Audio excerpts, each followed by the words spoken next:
భృంగీచ్ఛా నటనోత్కట. ఇందాక తుమ్మెదకి అన్వయం. ఇప్పుడు భృంగీచ్ఛా.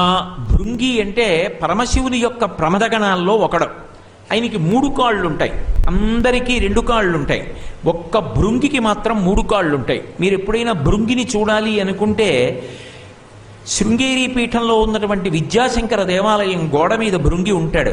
అలాగే కాంచీపురంలో ఏకాంబరేశ్వర దేవాలయం బయట భృంగి మంటపం అని ఉంటుంది, అందులో భృంగి ఉంటాడు 3 కాళ్లతో. పరమశివుడే పల్లకీలో ప్రతిరోజు భృంగి మంటపానికి వచ్చి అక్కడ దిగి నీరాజనం బుచ్చుకొని మళ్ళీ భృంగి మంటపం నుంచి దేవాలయంలో కెడతాడు. కాంచీపురం ఏకాంబరేశ్వరుడి గుడిలో భృంగి అందరిలా ఏమీ భక్తిగా మామూలుగా కూర్చోడు. భృంగి కొరడా పట్టుకుని నించుంటాడు పరమశివుడి దగ్గర. ఇంకా పరమశివుడు నృత్యం చెయ్యాలా వద్దా అని చూస్తుంటూ అట్ట సాయంకాలం వేళ ప్రదోష వేళ పరమశివుడికి అత్యంత ప్రీతిపాత్రం ఏమిటి అంటే ప్రదోష వేళ. ఆ ప్రదోష వేళలో శివతత్వాన్ని వర్ణిస్తున్నారు శంకరాచార్యుల వారు. అందుకని విఘ్నేశ్వరుడు వచ్చేసి మృదంగం మొదలు పెట్టేస్తాడు, విష్ణు వచ్చేస్తారు, అందరూ వచ్చి తలోవాద్య పరికరం మ్రోగిస్తూ ఉంటారు. ఇంకా పరమశివుడు అలాగే కూర్చుని నృత్యం ఇంకా మొదలు పెట్టకుండా కూర్చుంటాడు. భృంగి ఆయన దగ్గర కింకరుడు, కానీ ఆయనకి ఎంత స్వాతంత్ర్యం అంటే భృంగి వచ్చి కొరడా ఇలా అంటే జులిపిస్తాడు. వెంటనే శివుడు లేచి సంధ్యాతాండవం మొదలు పెడతాడు. ఆపకుండా అలా చేసేస్తుంటే చూస్తాట భృంగి, ఎంతసేపు ఆడతావు ఇలాగా అని మళ్ళీ కొరడా తీసి ఇలా జులిపిస్తాట. ఆపేసి వచ్చి కూర్చుంటాట శంకరుడు. భృంగి కొరడా జులిపిస్తే ఆడతాడు, భృంగి కొరడా జులిపిస్తే కూర్చుంటాడు. అంటే భృంగి అంటే భయమా? భయం కాదు, భృంగి అంటే ఉన్న ప్రేమ అటువంటిది. ఆయన భృంగికి వశపడ్డాడు, అంతేకాని నిజానికి భృంగి శంకరుణ్ణి శాసించలేడు, కానీ శంకరుణ్ణి ప్రేమతో గెలుచుకున్నాడు భృంగి. అందుకని భృంగీచ్ఛానటనోత్కట. భృంగి ఎలా చెప్తాడో అలా నటించే అలవాటు ఉంది నీకు. భృంగి గురించి ఒక మాట చెప్తారు. భృంగి పరమశివుడు అంటే మహాప్రీతి ఆయనకి. ఆయన ఆడవాళ్ళ జోలికి వెళ్ళడు. అందుకని పార్వతీదేవి అంటే ఆయన ఎప్పుడూ ఆవిడ దగ్గరికి వెళ్ళేవాడు కాడు, పూజ చేసేవాడు కాడు. శంకరుడి దగ్గరికి వచ్చి ప్రదక్షిణం చేసి వెళ్ళిపోతుండేవాడు. ఒకప్పుడు అమ్మవారికి కోపం వచ్చింది, ఏమిటో వీడు ఎప్పుడు వస్తాడో, ఆయనకి నమస్కారం చేస్తాడు, ప్రదక్షిణం చేస్తాడు, వెళ్ళిపోతాడు, నా దగ్గరికి రాడి ఏమిటని ఏం చేస్తాడో చూస్తానని చెప్పి అర్ధనారీశ్వర స్వరూపం అయిపోయింది. వచ్చి శంకరుడి యొక్క వామార్థ భాగంలో సగం అయిపోయింది. ఇప్పుడు ఎలా ప్రదక్షిణం చేస్తాడు చూస్తాను. ఇలా తిరిగితే ఎడం పక్కన నేనున్నానుగా, నాకు కూడా ప్రదక్షిణం అయిపోతుందిగా, ఎలా చేస్తాడో చూస్తాను. వెంటనే ఆయన ఏం చేశాడంటే ఒక తుమ్మెద రూపం పొంది భృంగి అమ్మవారికి అయ్యవారికి మధ్య కన్నం చేసి తొలిచి ప్రదక్షిణం చేశాడు తప్ప అమ్మవారికి చేయలేదు. అయినా ఊరుకున్నాడు శంకర్. పార్వతీదేవి కోపం వచ్చింది, ఏమిటి వీడి తెంపరితనం అంది. ఒక్కొక్కడిది ఒక్కొక్క ప్రేమ. నన్ను పూజిస్తే నిన్ను పూజించినట్టు కాదా పార్వతి? నిన్ను పూజించిన కన్నా నన్ను పూజించిన వాడిని చూసి కదా నువ్వు సంతోషిస్తావు. మా ఇంటికి వెళ్ళి నా భార్యని పొగిడి, అమ్మా మీరు ఎంత మంచివారో, రోజుకో ఊరు తిరుగుతుంటాడా కోటేశ్వరరావు, ఎలా పెడుతున్నారమ్మా ఆయనతో పాటు, ఎలా పడుతున్నారమ్మా అటువంటి భర్తతో అన్నారనుకోండి, చీ అవతలకు పో అంటుంది. అదే అమ్మ పాపం ఉన్న ఊళ్ళో ఉండకుండా, ఉన్న ఊళ్ళో తినకుండా, ఇన్ని ఊళ్ళు తిరుగుతూ, ఇన్ని నీళ్లు తాగుతూ, అన్ని చోట్ల తింటూ, ఏమిటో ఆ ప్రవచనం చేస్తూ అలా పొంగిపోతూ ఉంటాడమ్మా ఆయన అన్నారనుకోండి, కూర్చోండి అంటుంది. నన్ను పొగిడితే నా భార్య సంతోషిస్తుంది, నన్ను తెగిడితే మా ఆవిడికి కోపం వస్తుంది. నన్ను పొగిడితే పార్వతి నువ్వు జగజ్జనడివి, నీకు సంతోషం కాదా? నాకు ప్రదక్షిణం చేస్తే నువ్వు చిన్నబుచ్చుకోవడం ఎందుకు, సంతోషించాలన్నాడు శంకరుడు. నిజమే అని ఆవిడ కూడా భృంగి పట్ల ప్రేమ పెంచుకుని వదిలేసి. కాబట్టి ఆ భృంగి కొరడా జులిపిస్తే ఆడతాడు శంకరుడు. కాబట్టి భృంగీచ్ఛా నటనోత్కట. ఇప్పుడు ఎవరికి అన్వయం? తుమ్మెదకా శంకరుడికా? శివుడికి అన్వయం. ఎక్కడ ఆడతాట? శ్రీశైలంలో ఆడతాడు. ఎందుకని అంటే శ్రీశైల పర్వతానికి ఒక్కదానికే ఒక లక్షణం ఉంది, మిగిలిన దానికి లేదు. ప్రదోష వేళలో పరమశివుడు ఆకాశ మార్గంలో వెడతాడు. ఈ ఆకాశ మార్గంలో వెళ్ళిపోతున్నప్పుడు ఒక్క శ్రీశైల పర్వతం మీద మాత్రం ప్రదోష వేళలో దిగుతాడు ఒకసారి. అందుకే సంధ్యారంభ విజృంభితం శృతిశిరస్థానాంతరాధిష్ఠితం సప్రేమ భ్రమరాభిరామమ సకృత్సత్వాసనశోభితం భోగీంద్రాభరణం సమస్త సుమన పూజ్యం గుణావిష్కృతం సేవే శ్రీగిరిమల్లికార్జున మహాలింగం శివాలింగితం అన్నారు. ఆ తెల్లమద్ది చెట్టు శివస్వరూపం. కాబట్టి ఓ శివ, నీకు శ్రీశైల పర్వతం అంటే అభిమానం, కాబట్టి నువ్వు ఆ శ్రీశైలంలో వెలిసినటువంటి మల్లికార్జునుడవు, ఇంత గొప్పవాడివి. భృంగి ఇలా అంటే తాండవం చేస్తావు, నటరాజుగా నర్తన చేస్తాడు ఆయన. కాబట్టి భృంగీచ్ఛా నటనోత్కట. ఇందాక అయితే తుమ్మెద, ఇప్పుడైతే మల్లికార్జునుడు. కరిమదగ్రాహి, ఇందాక అయితే తుమ్మిది ఏం చేసింది? మదజలాన్ని తాగింది భార్యతో కలిసి. ఇప్పుడు కరిమదగ్రాహి. కరి అంటే ఏనుగు, మదం అంటే మదించినటువంటి ఏనుగు యొక్క మద జలం కారిపోయేటట్టు చేసినవాడు. ఎలా? పరమశివుడికి అన్నింటిలోకి కాశీపట్టణం అంటే ఒక మక్కువ. శ్రీశైలం అంటే ఎలా మక్కువో అలా కాశీ అంటే మక్కువ. అందుకే సంపూర్ణ తీర్థయాత్ర అంటే కాశీ రామేశ్వరాలే. మీరు విచిత్రాన్ని పరిశీలిస్తే కాశీకి రామేశ్వరంకి ఖచ్చితంగా మధ్యలో ఉండే క్షేత్రం శ్రీశైల క్షేత్రం. అంటే దాని అర్థం ఏమిటో తెలుసా? అసలు సంపూర్ణ తీర్థయాత్ర జరగాలంటే శ్రీశైలం మించి వెళ్ళడం, శ్రీశైలంలో ఆగడం వినా మార్గం లేదని అర్థం. అంత గొప్ప క్షేత్రం మధ్యలో ఉంది కాబట్టే కాశీరామేశ్వరాలకి శంకరాచార్యుల వారు 50వ శ్లోకం సంధ్య మధ్యలో ఉంది కాబట్టి అక్కడ శ్రీశైలాన్ని వర్ణించారు. అంత గొప్ప క్షేత్రం శ్రీశైల క్షేత్రం. కాబట్టి ఓ శంకర కరిమదగ్రాహి, ఒకప్పుడు నువ్వు నిర్మించినటువంటి కాశీపట్టణాన్ని సర్వనాశనం చేస్తానని గజాసురుడనేటటువంటి రాక్షసుడు బయలుదేరాడు. ఆయన ఏనుగు రూపంలో ఉండేవాడు. కాశీపట్టణాన్ని అంతటినీ సర్వనాశనం చేసేస్తున్నాడు. శంకరుడు మంచి తపోనిష్టలో కూర్చునున్నాడు. త్రిశూలాన్ని పక్కన పెట్టేశాడు. పద్మాసనం వేసుకుని 2 చేతులు ఇలా పెట్టుకుని శాంతం పద్మాసనస్థం శశిధర మకుటం పంచవక్త్రం త్రినేత్రం అని తనలో తాను రమిస్తూ ధవళవపుషం ఇందోర్ మండలే సన్నివిష్టం భుజగవలయహారం భస్మదిగ్ధాంగమీశం మృగయ పరశుపాణిం చారు చంద్రార్థమౌళిం హృదయ కమల మధ్యే సంతతం చింతయామి. ధ్యానముద్రలో కూర్చునున్నాడు. ఈయన కాశీపట్టణాన్ని అంతటినీ పాడు చేసేస్తున్నాడు. ప్రజలందరూ హాహాకారాలు చేశారు. ఎవడురా దుర్మార్గుడని కళ్ళు తెరిచాడు శంకరుడు. ఏనుగు రూపంలో నాశనం చేసేస్తున్నాడు. ఎవరు నిలబడలేకపోతున్నారు ఆయన ముందు. చూశారు శంకరుడు, వీడిని చంపడానికి నేను వీడితో పెద్ద యుద్ధం చెయ్యాలా అని ఒక్కసారి ఆ త్రిశూలం పట్టుకుని పైకి లేచి ఆ త్రిశూలం పెట్టి ఇలా గుచ్చాడు ఆ ఏనుక్కి. దాని గుండెల్లో గుచ్చుకుంది. దీనితో యుద్ధం ఏమిటి అని మళ్ళీ కూర్చున్నాడు. కూర్చుని ఆ త్రిశూలాన్ని ఇలా తిప్పాడు. తిప్పితే ఇప్పుడు ఆ పైన 3 కొనలకి ఆ ఏనుగు అంటుకుపోయింది. దాన్ని అది విడిపించుకోలేదు. ఇంకా మళ్ళీ పక్కన పెట్టేసి చక్కగా కూర్చుని మళ్ళీ ధ్యానం చేసుకుంటున్నాడు. అది ఆ కొనల నుంచి విడిపించుకోలేదు. విడిపించుకోలేకపోతే ఏమైంది? కరిమదగ్రాహి, ఆ త్రిశూలం నుంచి దానికి ఉన్న నెత్తురంతా కారిపోయింది. ఇంకా ఒంట్లో ఓపిక అయిపోయింది, మదం పోయింది అక్కడతోటి. కరిమదగ్రాహి, మదించి గది తిరిగాడు బలం ఉందని. దానికి మద జలం గారింది తుమ్మెదైతే. ఇక్కడ ఏనుగు మదించి తిరిగి కాశీని పాడి చేసింది. ఆ నెత్తురంతా కారిపోయింది. ఇప్పుడు ఓపికంతా పోయింది. ఇక అవసాన కాలం వచ్చేసింది, ప్రాణం పోతోంది. ఎలా? శంకరుడు ధ్యానంలో ఉన్నాడు, తప్పు చేశాడు. శంకరుడి మ్రోల ఉండి ఆయన అనుగ్రహాన్ని పొందలేకపోతున్నానే.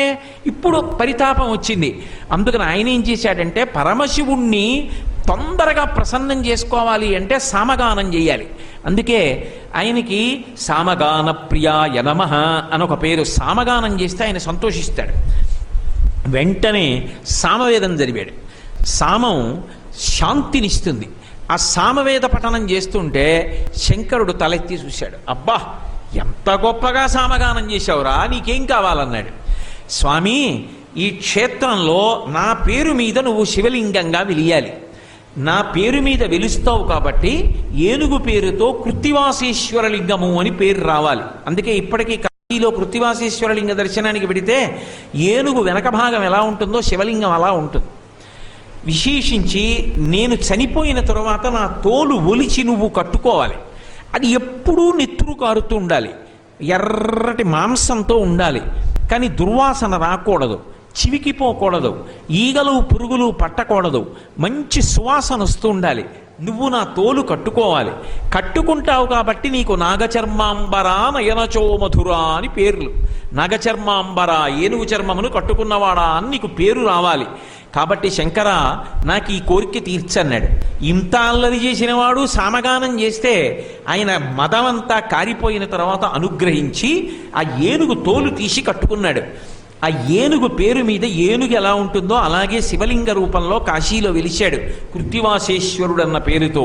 కాబట్టి గజాసురుడైనటువంటి ఏనుగు యొక్క మదాన్ని అణిచినటువంటి వాడా ఓ మల్లికార్జునుడా. మల్లికార్జునుడొకడు కాశీపతి ఒకడనా? కాదు, ఇద్దరు ఒకటే. గజాసురుడైనటువంటి ఏనుగు యొక్క మదాన్ని అణిచినటువంటి వాడా ఓ మల్లికార్జునుడా. మల్లికార్జునుడొకడు కాశీపతి ఒకడనా? కాదు, ఇద్దరు ఒకటే. కాబట్టి కరిమదగ్రాహి స్ఫురన్ మాధవాహ్లాదో. తుమ్మిదైతే మాఘవ మాసం అంటే వైశాఖ మాసంలో అరణ్యంలో పువ్వులు బాగా పూస్తాయి కాబట్టి ఆ పువ్వులలో ఉండే మకరందాన్ని అనుభవించడం కోసమని వైశాఖ మాసం ఉన్నటువంటి వసంత ఋతువునందు ప్రత్యేకమైన ప్రీతి కలిగినటువంటి ఓ తుమ్మెద అని స్తోత్రం చేసినట్టు ఇందాక చెప్పిన అర్థం. ఇప్పుడు మాధవాహ్లాదో. మా అంటే లక్ష్మీదేవి, ధవుడు అంటే భర్త. మాధవుడు అంటే లక్ష్మీదేవి యొక్క భర్త అయినటువంటి శ్రీ మహావిష్ణువునందు అపారమైనటువంటి అనురక్తి పొంది ఆహ్లాదమును పొందినటువంటి వాడా. అంటే విష్ణువుని స్త్రీగా భార్యగా చూసినటువంటి వాడా అని దాని అర్థం. అదేమిటి, ఇంత గొప్పవాడు కదా శంకరుడు, విష్ణువు కూడా పురుషుడు కదా, మరి పురుషుడైనటువంటి శంకరుడు పురుషుడైనటువంటి విష్ణువు యందు ఎలా అనురక్తుడయ్యాడు? అసలు అనురక్తుడవడం ఏమిటి? ఆయనతో క్రీడించడం ఏమిటి? ఆయన వలన సంతోషాన్ని పొందడం ఏమిటి? ఎలా ఇస్తున్నారు శంకరాచార్యుల వారు? ఎలా అన్వయం శివుడికి ఇది అంటే, ఒకానొకప్పుడు శ్రీ మహావిష్ణువు అమృతాన్ని దేవతలకి రాక్షసులకి పంచిపెట్టవలసి వచ్చింది. పంచిపెట్టాలి అంటే ఎలా? అమృతం దేవతలకి దక్కాలి తప్ప రాక్షసులకు దక్కకూడదు. ఎందుకని? ఎవరి బలం ధర్మానికి పనికొస్తుందో వాళ్ళకి బలం ఇవ్వాలి. అంతేకాని ధర్మాన్ని పాడు చేసే వాళ్ళ బలం పెరిగిందనుకోండి, లోకం పాడైపోతుంది. రక్షించే వాళ్ళు దేవతలు, అందుకని అమృతాన్ని దేవతలకు ఇవ్వాలి, రాక్షసులకు ఇవ్వకూడదు. వాళ్ళని మోహింప చెయ్యాలి, మాయ చెయ్యాలి, విష్ణుమాయ. అలా చెయ్యాలి అంటే గొప్ప అందగత్తెగా మారిపోవాలి. అంత గొప్ప అందగత్తెగా మారాలి అంటే అందమంతా ఎవరిది లోకంలో? మా తల్లిది.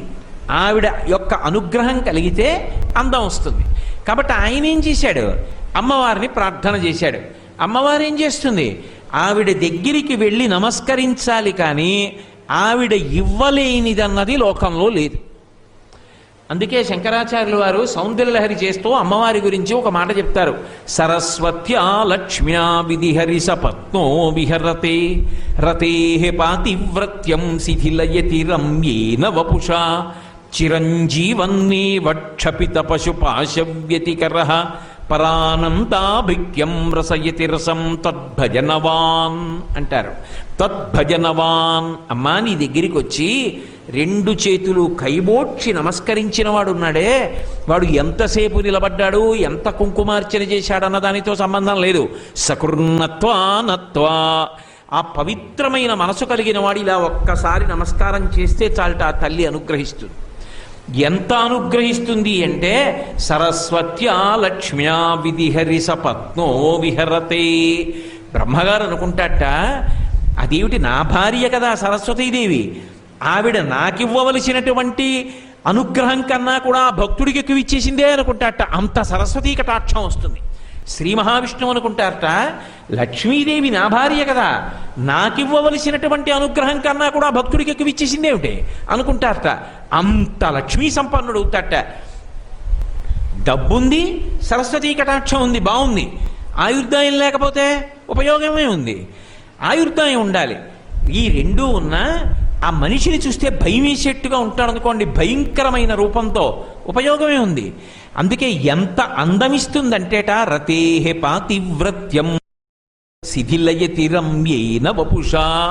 రతీదేవంతటిది అనుకుంటుందట, అందరూ మా ఆయన మన్మథుడు చాలా అందగాడంటారు, మా ఆయన కన్నా అందంగా ఉన్నాడే అనుకుంటుందట. తన భర్త కన్నా పరపురుషుడు అందంగా ఉన్నాడని భావన చేస్తే మరి శీలము శిథిలమైనట్టు కాదు. రతీదేవి శీలము శిథిలమయ్యేటట్టుగా ఆలోచన రాగలిగినంత అందాన్ని భక్తులకు ఇవ్వగలిగినటువంటి ఓ తల్లి. రతేహే పాతివ్రత్యం శిథిలయతి రమ్యేన వపుషా చిరంజీవన్నే వక్షపిత పశుపాశవ్యతికరః. శతాయుష్కుడై 100 సంవత్సరములు ఆరోగ్యంతో ఆయుర్దాయంతో చక్కగా కొడుకుని మనవణ్ణి మునిమనవణ్ణి కూడా చూసి ఎన్నో దానాలు ధర్మాలు చేస్తూ పూజలు చేస్తూ యజ్ఞాలు చేస్తూ యాగాలు చేస్తూ భగవత్ప్రీతితో బ్రతికి చిట్ట చివరికి వచ్చేటప్పటికి జ్ఞానము కలిగి శరీరము నేను కాదని తెలుసుకుని పశుపాశములు తొలగిపోయి పశుపతి అయినటువంటి పరమేశ్వరుని యందు ఐక్యమైపోయేటట్టుగా చెయ్యగలిగినటువంటి తల్లి ఉందే ఆవిడేమివ్వలేదు. అందుకే విష్ణుమూర్తి అంతటి వాడు మోహినిగా మారాలి అంటే ఎవరి కాళ్ళు పట్టుకున్నాడు అంటే భ్రమరాంబ కాళ్ళు పట్టుకున్నాడు. అందుకే శంకర భగవత్పాదులే అంటారు సౌందర్యలహరిలో, హరిస్త్వామారాధ్య ప్రణత జన సౌభాగ్య జననీం పురాణారీ భూత్వా పురరపిమపి క్షోభమనయత్ స్మరోపిత్వానత్వా. అమ్మా ఆశ్చర్యం ఏమిటో తెలుసా? హరిస్త్వాం ఆరాధ్య ప్రణత జన సౌభాగ్య జననీం పురాణారీ భూత్వా పురరపిమపి క్షోభమనయత్. శ్రీ మహావిష్ణువు మోహినిగా మారవలసి వస్తే, అంత గొప్ప అందాన్ని పొందాలి అని అనుకుంటే నీ పాదములకు నమస్కారం చేశాడు. వెంటనే నువ్వేం చేశావు? ఆయనని గొప్ప అందగత్తెగా మార్చావు. ఇప్పుడు ఆయన ఎలా అయిపోయాడు? పార్వతీదేవి భ్రమరాంబ ఎలా ఉంటుందో అటువంటి అందం పొందాడు. నా తల్లి నడిచి వెడుతుంటే ఎలా ఉంటుందట భ్రమరాంబ? తెల్లవారకట్ట చదువుతారు కదూ, రాజన్మత్తమరాళ మంద గమనాం రాజీవ పత్రేక్షణాం. ఆ తల్లి తామర పువ్వు రేకులు ఎలా ఉంటాయో అటువంటి కన్నులతో ఆమె నడిచి వెడుతుంటే తెల్లవారుజామున దేవతలందరూ వంగి నమస్కరిస్తుంటే ఆ కిరీటములో ఉన్నటువంటి వజ్ర వైఢూర్యముల కాంతులు ఆవిడ పాదములకు నీరాజనములిస్తాయిట. అందుకే రాజన్మప్తవరాళ మంద గమనాం రాజీవ పత్రేక్షణాం రాజీవ ప్రభవాది దేవ మకుటై రాజత్పదాంబోరుహాం రాజీవాయతపత్రమండిత కుచాం రాజాధిరాజేశ్వరీం శ్రీశైలస్థలవాసినీం భగవతీం శ్రీమాతరం భావయే అంటారు. అటువంటి తల్లి కాబట్టి శ్రీ మహావిష్ణువు ఆవిడ్ని స్తోత్రం చేస్తే గొప్ప అందం ఇచ్చింది, మోహినిగా మార్చింది ఆయన. ఇప్పుడు ఆయన ఏం చేశాడు? దేవతలకి దానవులకు అమృతాన్ని పంచిపెట్టేటప్పుడు దేవతలకి అమృతం ఇచ్చాడు, దానవులకి అమృతం ఇవ్వడం మానేశాడు. అంత అందాన్ని విష్ణువు అమ్మా నీ రూపంలో పొందితే ఎవరో వెళ్ళి శంకరుడికి చెప్పారు, మీ బావమరిదున్నాడే. ఎందుకని అంటే లోకంలో ఒక విషయం చెప్తారు, నారాయణ నారాయణి విష్ణువు యొక్క చెల్లెలు అమ్మవారు. అందుకే అమ్మవారు నల్లగా ఉంటుంది, నారాయణుడు నల్లగా ఉంటాడు. విష్ణువు నలుపు, అమ్మవారు నలుపు. అందుకని నారాయణ నారాయణి. కాళి అంటే నల్లగా ఉంటుంది అని దాని అర్థం. నల్లగా ఉంటుంది అమ్మవారు, తెల్లగా ఉంటాడు శంకరుడు. కాబట్టి నల్లగా ఉన్నటువంటి నారాయణి పూర్తిగా అన్నయ్య పోలిక. ఇప్పుడు అమ్మవారి అందాన్ని విష్ణువు పొందాడు అన్న మాటకు అర్థం ఏమిటి? విష్ణువు అమ్మవారు అయిపోయాడు, విష్ణువు అమ్మవారిగా మారిపోయాడు. మారిపోతే ఎవరో వెళ్ళి శంకరుడికి చెప్పారు. అప్పుడు నారాయణుడి చెల్లెలు నారాయణి అమ్మవారు పార్వతీదేవి అయితే నారాయణుడు శివుడికి ఏమవుతాడు? బావమరిది అవుతాడు. వెళ్ళి ఎవరో చెప్పారు, మీ బావమరిదికి అంతా మీ ఆవిడ పోలికే, అచ్చు మీ ఆవిడ ముద్ర దిగిపోయాడు మోహినిగా అమృతం పంచినప్పుడు. అంటే ఆయనకి ముచ్చటేసింది. మా బావమరిది అచ్చు మా ఆవిడలే అయ్యాడా, ఓసారి చూడాలన్నాడు. అని తిన్నగా వైకుంఠానికి వెళ్ళాడు. బావా బావా మా ఆవిడ వేషం కట్టేవిటి ఒకసారి కట్టు చూస్తానన్నాడు. ఎందుకులే బావగారు, అదేదో అమృతాన్ని పంచిపెట్టడానికి కట్టేనా, పని అయిపోయిందిగా, ఇప్పుడు వద్దులేండి ఆ ఊసు అన్నాడు. కాదులేవో ఓసారి అచ్చు మా ఆవిడలా మారేవుటగా, ఏదోసారి మారి చూపించు అన్నాడు. ఇది అమ్మవారి యొక్క క్రీడ. ఆవిడ క్రీడిస్తూ ఉంటుంది. అందుకే ఆవిడకు ఒక ప్రత్యేకమైనటువంటి పేరుంది, దేవి అంటారు. దేవి అంటే దివ్, ప్రకాశించున్నది, క్రీడించున్నది. ఆవిడ క్రీడిస్తుంది. ఆవిడేం చేసింది అంటే హరిస్త్వామారాధ్య ప్రణత జన సౌభాగ్య జననీం పురాణారీ భూత్వా పురరపిమపి క్షోభమనయత్ స్మరోపిత్వానత్వా. ఆ మన్మధుడికి రతినయనలేహ్యేన వపుషా. ఆ మన్మధుడు కంటికి కనపడడు కదూ, అనంగుడు, కాల్చి బూడిది చేసేశాడు శివుడు.